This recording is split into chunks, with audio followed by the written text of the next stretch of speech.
Thanks very much for tuning in to Waz Up San Diego. Today I'm joined by Micah Perlin, running for State Assembly 78th District. We talk all about some great spots in San Diego that are kid-friendly, kind of the historic evolution of San Diego, and so much more.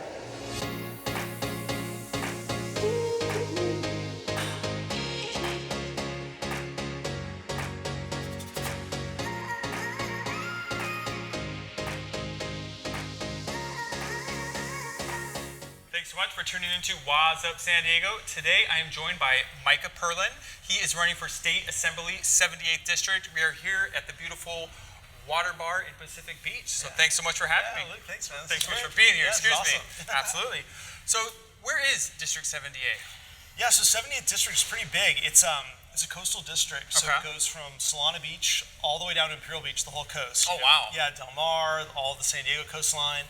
And then it cuts inland. You get part of University City, the west side of Claremont, and then it goes down. It wraps around Balboa Park. So you get Hillcrest and North Park and South Park, and a big chunk of downtown. So it's 500,000 people. I was going to say, what is the population? Yeah, it sounds pretty large. It's 500,000 people and about 300,000 registered voters. It's a lot of folks. That is amazing. Yeah. And you're actually, we were talking a little bit, born and raised in San Diego. Yeah. So I don't want to say you're the first guest on Waz Up San Diego, but San Diego, we're just such a huge melting pot. Yeah.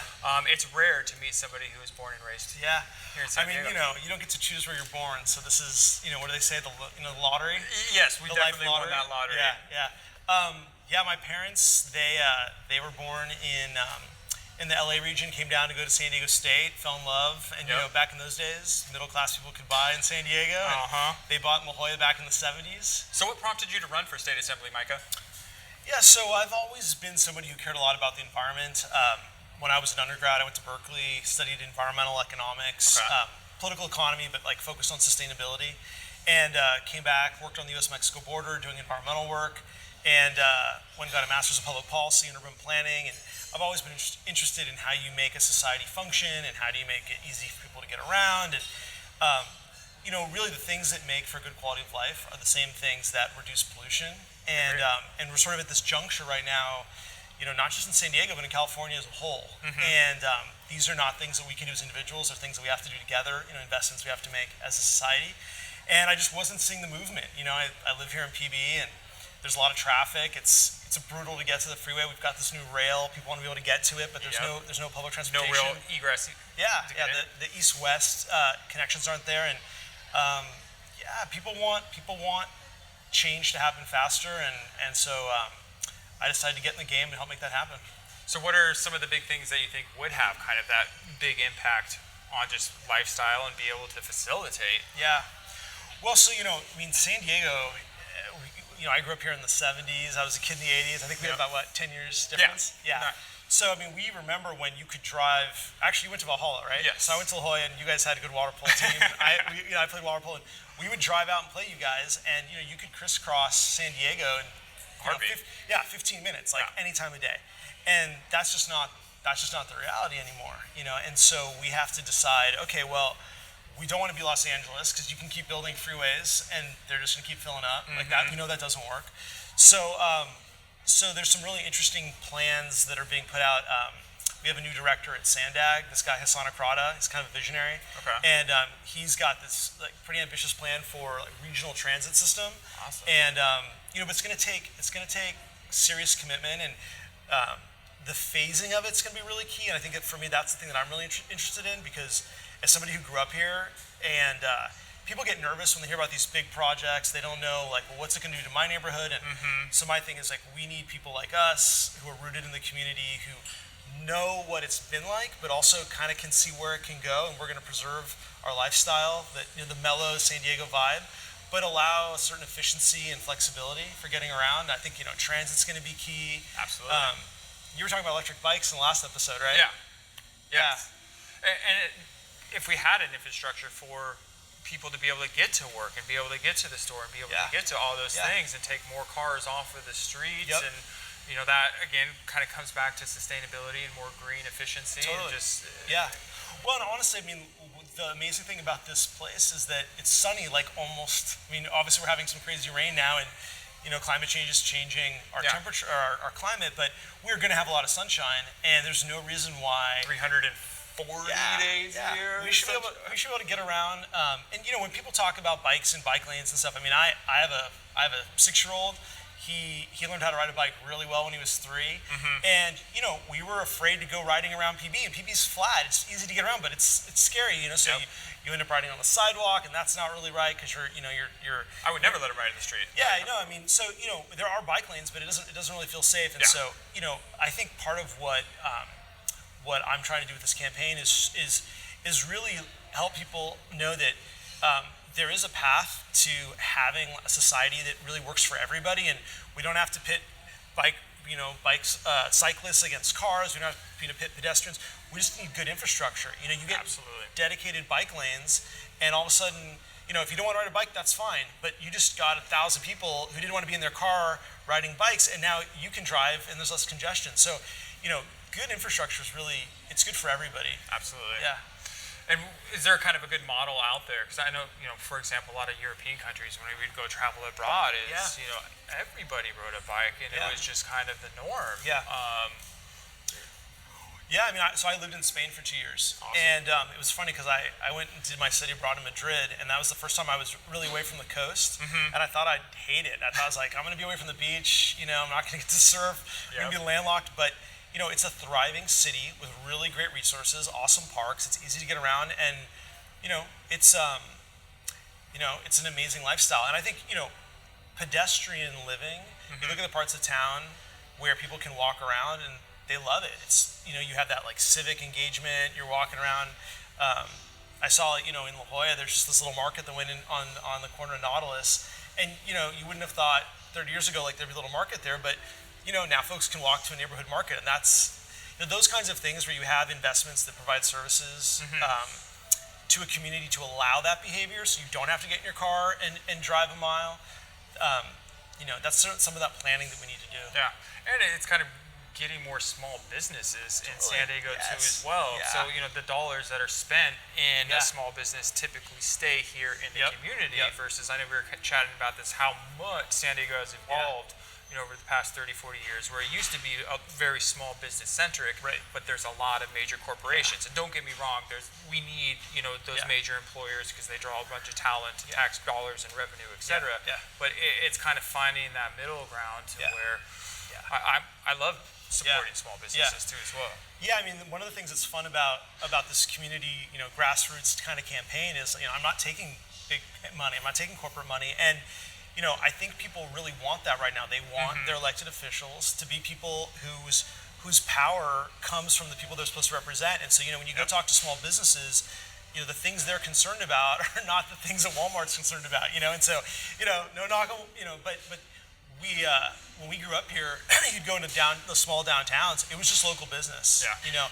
There were a few big companies, but I think we need an economy where small businesses can thrive and put people to work. And we've seen a lot of successes of small businesses in San Diego making it big. I agree. Yeah.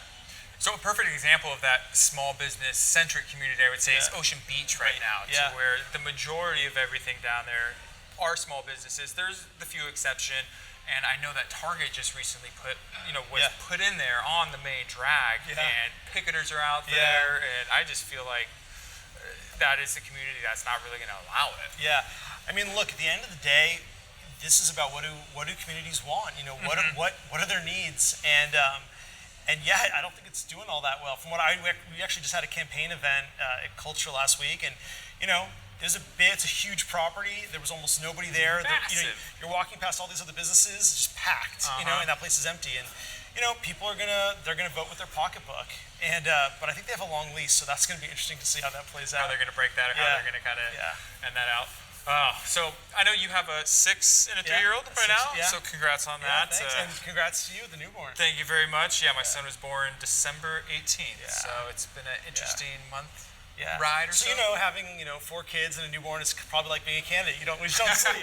You never sleep. You're always on the go. You always have something to do. Yeah. So having kind of young kids, what are some of the base? There's so much to do in San Diego too as well, and I think it is so family friendly. We have Balboa Park and the water park down in Barcadero and Little Italy, and so many amazing beaches. What are some of your favorite kind of spots? Well, I grew up here, and I started boogie boarding when I was little, and then graduated to surfing when I was 13. La Jolla Shores, or where did you kind of? Yeah, so Shores was like where my parents liked to go. I had a friend in junior high who lived near Tourmaline, so that became the spot where I learned how to surf. And then, once you you're 16 and you tell your mom you're going this place, then you go somewhere else. So we explored the coast, but. So I want to say my 3-year-old, we got him surfing. We trained him in the pool with one of those foam boards. So he was popping up in the swimming pool, and then I took him to the beach, shores, these little waves, and so he was riding before he actually understood what was going on. That is amazing. So that was pretty fun. So so we'll do shores with surfing with the kids. They go through their wetsuits super fast. I can only imagine. We're just constantly buying new wetsuits on eBay, but. Surfing, and then I've got the little kid seat on the back of the bicycle, and so my little one's in the back, and he just learned how to ride his bike. So we do a lot of bike riding, and it's interesting. Speaking of public transit, there was a train that connected, the Bird Rock area to downtown La Jolla back in the day. Yeah, really? Yeah, it's now the bike path. And so it's a great little. So we'll often just go from PB to La Jolla, go to La Jolla Farmers Market or whatever on that bike path. But if you stop on the bike path, there's a little placard that shows that's where the train used to be a rail line. Yeah.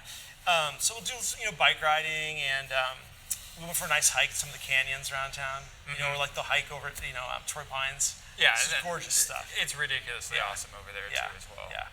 Well, and I love the fact that these are things that, obviously it costs money to have a vehicle to be able to get to these places, but once you're there, it's public. Everybody can enjoy it. And, that's another reason, there's folks that live 3-4 miles away, and rush hour during the week, they can't get to the coast, and if we had some transit where people could get across town, enjoy a sunset, enjoy a beach, especially walk.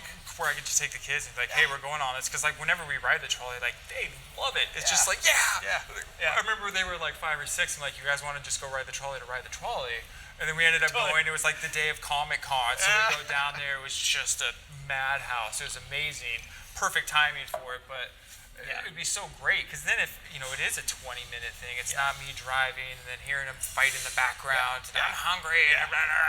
So right. No, when your kids are falling asleep on the trolley, you're just holding them. Yeah. They're falling asleep in the car. You're like, oh man, they're gonna fall asleep, and I can't get them into the house now. Poking them. Stay awake. Don't do that. Don't fall asleep. Yeah. No, my wife goes, no sleeping. Yeah. Yeah. That is too funny. Yeah.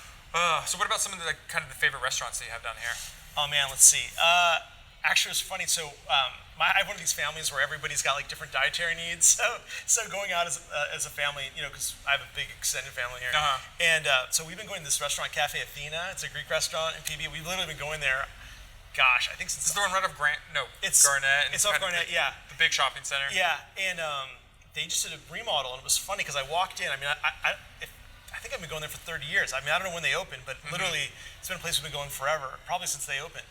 And they just did this really nice remodel, and I walked in. I was like, "What? Where am I? Where am I?" And it got me thinking a lot about San Diego and things changing, because nobody really likes change, But after sitting there enjoying the same food, place looks great. I'm like, oh, we can do change. Yeah. You can preserve what it was and have the new, But other places, I don't know, Fishery's amazing, nearby. Fish shop right down there. Yeah, yeah. I lived in Spain, so Costa Brava. Yep, it's delicious. It's really good. Obviously, we've got stuff here in the neighborhood because we're sitting here in PB. But what about you? It's funny you bring that up too. So Water Bar actually has amazing food, and I don't think I was ever here once when it was Joe's Crab Shack. Oh, yeah. I always wonder, how did Joe's Crabs stay open for so long? Because I never knew anybody who frequented it. And this is one of the most beautiful spots. Yeah, this view is incredible. It's 270-degree ocean view. The pier, once you're done eating, you can walk down to the pier, check out the fishermen, just walk around. Kono's, great breakfast spot. The one where you have to walk up to it and go eat kind of over there. It's as I was saying, I lived down in Crown Point for a very, very long time. Once we started having a little more children, we needed be closer to family so they could help out and watch. Yeah. That's another thing. I mean, we were trying to figure out what part of town we wanted to live in. My parents were up in this part of town. Like, there were other parts of town that we would have considered, but the traffic is so bad. I mean, you're literally, these are the lifestyle, impacts that traffic has. It's like, it literally dictates where you can or can't be, what jobs you may or may not consider. And it's like, you could have family that, as a crow flies, they're 5 miles away, but functionally, are they going to be able to help you at 5:30? If you're late from work and it just depends on kind of what flow, which way you are. Yeah. So I mean, I think these investments that we'll make as a society in transit are going to help all of us. Absolutely. It's not just the folks that are going to take it; it's going to help everybody who's trying to get around. So let's touch on sustainability again. I know that's kind of one of your big platforms. Yeah. What other than transportation? Yeah. What are some of the other big items kind of coming down the pipeline? Yeah. So I mean, there's I guess I'd say there's like maybe 3 dimensions to it. So we obviously have a shortage of affordable housing in San Diego, and this 100% is a major problem. And we're going to have to subsidize housing. We're just going to have to do it. You're not going to have affordable housing for firefighters and teachers and nurses and police officers, people who are integral to our community. Like, we're going to have to subsidize that housing. Absolutely. And if we're going to subsidize it, we should pick where we can put it, where it's not going to negatively impact our region. And so, downtown San Diego, it's zoned for 30 stories high. We could build a lot of housing there, and those are going to be walkable communities. You've already got the rail there. So I think, the first thing is we have to concentrate new housing development, particularly the housing that we are going to subsidize in the urban core, because that's where we've got the infrastructure to support it. Great. And then, I guess the second one would be like economic development. We have like record low unemployment in California right now, but we have a lot of folks that are gigging. They're really having a hard time making ends meet. You look at what people spend on rent. The cost of living, rents have just skyrocketed. Yeah. So we want to help build an economy where more people can thrive. And so one of the things I'm really interested in, because one of the first jobs I had was helping businesses be more efficient. I would do like an environmental audit. It's like, hey, if you switch out your light bulbs, you can save a ton of money. It's a 2-year payback period. Well, there's literally hundreds of millions of dollars of economic activity that we could do in the region, creating good jobs. And whether it's making buildings more energy efficient, whether it's doing like solar panels with battery storage, which is really good because you're adding stability and resiliency to the grid. Absolutely. Less fossil fuel need. Yeah, exactly. Well, and if let's say there's an earthquake, and we're all dependent on this like centralized energy infrastructure. If major lines go down, we use electricity. If a third of the houses have battery, on site with solar, if your house goes down but you've got medication, you're going to your neighbor's house. My neighbor literally, lets me charge my electric car for free at his house during the day because he's got so much energy. So investing in infrastructure that's going to put people to work. These are things that have like 5 years, 6 years, sometimes like 7-year payback periods. I think we as a state should have a fund to put people to work with those kinds of really good jobs. And then, I guess like the third thing is just income inequality. When you and I grew up here, you didn't have the extremes that we have. And, and if you have people who can't afford to live in their area, they're driving from an hour away, and that creates all that congestion and traffic. And so we have to work on that as well. And just me personally, I'm seeing a lot of clients right now that I'm helping is, we're selling their house, and then they're going to Utah or Idaho and Arizona because the cost of living and the taxes. And I have friends who are like, I'll never leave Nevada because it's, he makes a significant sum and just 13% right off the top of the state taxes too as well. Yeah.